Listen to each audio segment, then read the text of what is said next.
اور اللہ کے رسول صلی اللہ علیہ وسلم اخلاص سے اللہ کی راہ میں خرچ کرنے کا تذکرہ کرتے ہیں، اس شخص کی فضیلت بیان کرتے ہیں جو خالص اللہ کی رضا کے لیے خرچ کرتا ہے، ریاکاری سے بچتے ہوئے چھپ چھپا کر خرچ کرتا ہے۔ اللہ کے رسول صلی اللہ علیہ وسلم فرماتے ہیں سبعۃ یظلھم اللہ فی ظلہ یوم لا ظل الا ظلہ، کہ 7 قسم کے لوگوں کو اللہ تبارک و تعالی قیامت کے دن اپنے عرش کے سائے میں جگہ دے گا، سورج بالکل قریب ہوگا اور اللہ رب العالمین کے عرش کے سائے کے علاوہ کوئی سایہ نہ ہوگا۔ نبی اکرم صلی اللہ علیہ وسلم نے ان 7 کا تذکرہ کیا اور اسی میں اس شخص کو بھی گنایا کہ رجل انفق نفقۃ، کہ ایک ایسا آدمی جس نے اللہ کی راہ میں خرچ کیا، فاخفاها، اسے بہت ہی چھپا کر خرچ کیا، اتنا چھپا کر خرچ کیا کہ اس کے بائیں ہاتھ کو پتہ نہ چلا سیدھے ہاتھ نے کیا خرچ کیا، یعنی بالکل اخلاص سے اللہ کی رضا سے خرچ کیا۔ تو ایسے شخص کو بھی اللہ تبارک و تعالی قیامت کے دن جب سورج قریب ہوگا، لوگ گرمی سے پریشان ہوں گے، اپنے عرش کے سائے میں جگہ دے گا۔ اسی لیے نبی اکرم صلی اللہ علیہ وسلم صدقات اور خیرات اور اللہ کی راہ میں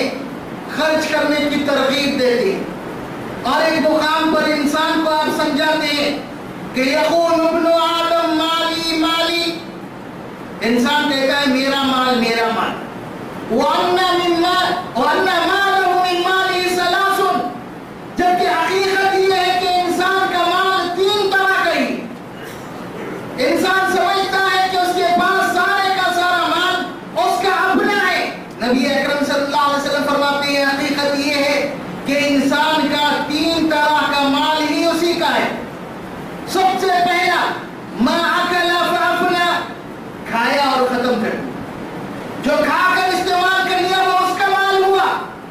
جو پہنا اور پہن کر استعمال کر لیا وہ اس کا مال ہوا، اور جو اللہ کی راہ میں خرچ کیا اور پھر اس کے اعمال میں جمع ہو گئے یہ اس کا مال ہوا۔ اب ان تینوں قسموں کے علاوہ جتنا مال ہے یہ اس کا اپنا نہیں بلکہ اس کے ورثہ کا ہے، جو اس کے مرنے کے بعد آپس میں تقسیم کریں گے اور اس تقسیم میں لڑائیاں جھگڑے دکھیں گے۔ تو انسان کا اپنا مال 3 طرح کا ہوا، جو وہ اپنے کھانے کے لیے استعمال کریں یا پہننے کے لیے استعمال کریں یا اللہ کی راہ میں خرچ کریں، یہی اس کا اپنا مال ہے۔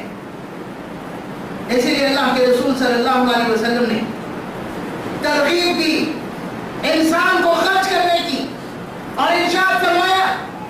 اذا مات الانسان انقطع عمله الا من ثلاث، انسان جب گزر جاتا ہے اس دنیا سے تو اسے ثواب پہنچنے کے ذریعے ختم ہو جاتے ہیں سوائے 3 ذریعوں، 3 ذریعوں کے دوسرے سب ذریعے ختم ہو جاتے ہیں۔ آپ نے ارشاد فرمایا صدقۃ جاریہ،